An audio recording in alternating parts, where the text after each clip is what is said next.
My name is Kayla Hamilton, as you all know. If everyone's ready, then let's begin. There is no lake at Camp Green Lake. There once was a very large lake here, the largest lake in Texas. That was over 100 years ago. Now, it's just a big, dry, flat wasteland. There used to be a town as Green Lake as well, but the town shriveled and dried up along with the town and all the people who lived there. During the summer, the daytime temperature hovers around 95 degrees in the shade. If you can find any shade, there's not much shade in a big, dry lake. The only trees are 2 old oaks on the eastern end of the lake. A hammock is stretched between them, and a log cabin sits behind that. The campers are forbidden to lie in the hammock. It belongs to the warden. The warden owns the shade. Out on the lake, rattlesnakes and scorpions try to find shade under rocks and in holes dug by the campers. Here's a good rule to remember about rattlesnakes and scorpions. If you don't bother them, they won't bother you, usually. Being bitten by a scorpion or even a small rattlesnake isn't the worst thing that can happen to you. You won't die, usually. Sometimes a camper will try to be bitten by a scorpion or even a small rattlesnake so that he can spend a day or two recovering in his tent instead of having to dig a hole out on the lake. But you don't want to be bitten by a yellow spotted lizard. That is the worst thing that can happen to you. You will die a slow and painful death, always. If you get bitten by a yellow spotted lizard, you might as well lie in the shade of the hammock. There's nothing anyone can do to you anymore. You're probably asking, why would anyone want to go to Camp Green Lake? Most of us weren't given a choice. Camp Green Lake is a camp for bad boys. If you take a bad boy and make him dig a hole every day in the hot sun, it will turn him into a good boy. That's what some people thought. I was given a choice. You may go to jail, you may go to Camp Green Lake. I was not a bad kid. I was innocent of a crime of which I was convicted. I had just been at the wrong place at the wrong time. It was all because of my no-good, dirty, rotten, pig-stealing great-great-grandfather. It was a family joke. Whenever anything went wrong, we always blamed my no-good, dirty, rotten, pig-stealing great-great-grandfather. My father's name was Stanley Illnats. His full name was Stanley Illnats III, and I'm Stanley Illnats IV.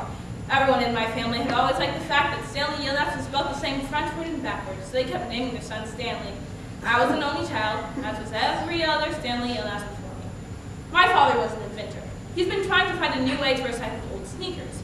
It was this latest project that led to my arrest. Holes by Louisa Kahn. Be careful! Thanks for the ride. I wasn't sure if you meant for me to be careful going down the steps, or if you meant for me to be careful at Camp Green Lake. You're entering Camp Green Lake Juvenile Corrections Facility. No guns, no weapons, no drugs, no alcohol on the premises. That's a lot of sunflower seeds. I quit smoking last month. I used to smoke a pack a day, and I eat a sack of these every week. My name is Mr. Sir. Whenever you speak to me, you must call me by my name. Is that clear? Yes, Mr. Sir. I couldn't imagine that was the man's real name. You're not in Girl Scouts anymore. Here's your orange jumpsuit, your orange t-shirt, your orange cap, and your yellow socks.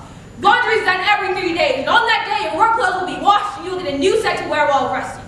No one's going to babysit you anymore. The longer it takes you to dig, the longer you'll be out in the sun. If you dig up anything interesting, you're to report it to me or any other counselor. When you finish, the rest of the day is yours. Take a good look around you. What do you see? Not much, Mr. Sir. You see any guard towers? No. How about electric fence? No, Mr. Sir. There's no fence at all, is there? No, Mr. Sir. You want to run away? Go ahead, start running. I'm not going to stop you.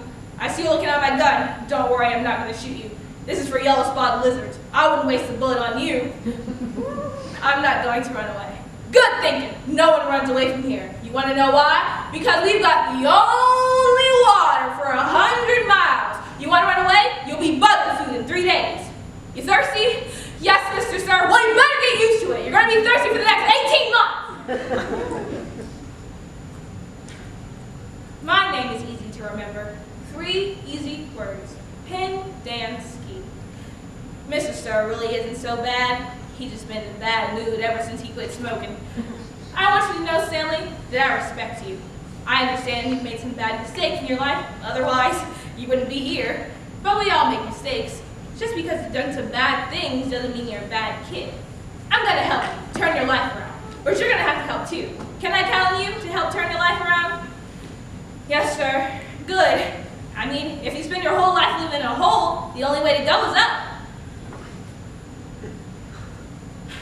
I took a shower, if you could call it that, ate dinner, if you could call it that, I went to bed, if you could call a smelly and scratchy cot a bed. On the day I was arrested, Derek had stolen my notebook, and after a long game of come and get it, he finally dropped it in the boys' toilet in the restroom. It was while I was walking home, carrying my wet notebook, that the sneakers fell from the sky. Well, they hadn't exactly fallen from the sky. I had just walked over a freeway underpass, and the shoes hit me on the head. I took it as some sort of sign. My father had been trying to find a way to recycle old sneakers, and seemingly out of nowhere, a pair of sneakers fell on top of me. I took it as like a gift from God. I took it as some sort of sign. Sorry, Lauren. Naturally, I had no way of knowing they belonged to Claude Livingston, a famous baseball player. I thought they would somehow provide the key to my father's latest invention.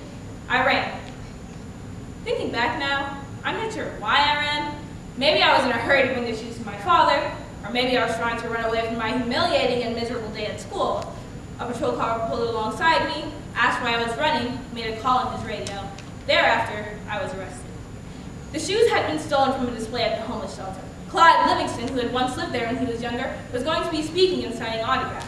It was estimated that the shoes would sell for over $5,000. All the money would go to the homeless. Because of the recent baseball schedule, my trial was delayed by several months. My parents couldn't afford a lawyer. My mother said, "You don't need a lawyer, just tell the truth." I told the truth, but perhaps it would have been better if I had lied a little. I should have said, I found the shoes on the street. No one believed they fell from the sky. It wasn't destiny.